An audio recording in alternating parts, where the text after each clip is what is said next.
Hi everyone, I hope you're having a fantastic day, and it's been that way and will continue to be the rest of the day too. But there's been a point at which I know all of us have been blindsided by something either wildly exciting or so devastating that we reel in disbelief. The term blindsided itself means to be caught off guard, surprised, most often in a negative way. And life is full of moments when we're caught completely off guard, hit with a circumstance from way out in left field, like when Ralph and I found out we were having twins. We didn't see that one coming at all. And once we were able to pick up our jaws off the floor, we still had trouble kind of just wrapping our minds around that whole issue. Now, of course, our girls are one of the greatest joys of our lives, but at the time we felt like we'd been hit by a freight train.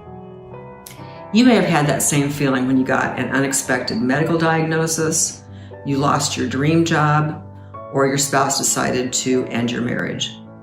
There's no way to prepare for those moments, no matter how self-aware you might be. Now, when our first grandchild was born, that was one of the most joyous moments of our lives. He was beautiful and healthy, and our hearts were so full of thanksgiving for this precious little boy. What blindsided us, though, was the horrible postpartum depression that overtook our daughter not long after he was born and led to the worst moments of her life and ours for months afterwards. With the proper help and encouragement and the right therapies, she was able to get through the worst of it. She and that baby were loved, protected, and cherished during that time, but it was a nightmare that we couldn't have prepared for or anticipated in any way. Many of you may have that same kind of story to tell. Those moments that seem totally out of control and outside your realm of experience, and truly only with God's help do we manage to break free. There are many instances of God's people in the Bible being blindsided in one form or another, but the one that stands out the most to me is when the angel Gabriel comes to visit Mary, a young unmarried woman, and announces that she would bear a child who would be the Son of God. Can you imagine?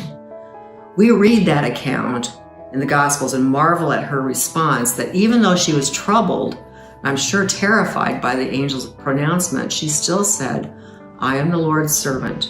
May your word to me be fulfilled." No matter how many times I read that passage or hear it read, I'm astounded at her response. First of all, being visited by an angel would be incredible enough and probably very terrifying. But to receive these words that seem so preposterous, so unbelievable, and then humbly accept them with a total faith, it seems just way outside my comprehension. Part of that scripture then says that Mary then sang a beautiful song of praise and adoration, which includes these words, "From now on, all generations will call me blessed, for the Mighty One has done great things for me. Holy is his name." So in the midst of that, she was worshiping, she was praising God, and had to be just terrified as everything along with that too. We all have been or will be blindsided at some point in our lives. It's inevitable. But when it happens, I pray that we can see that God is working in those moments, that he is present, drawing us closer to him, letting us lean into him for comfort and strength, and knowing that great things will come from the work of his hands. God's blessings to all of you. Bye.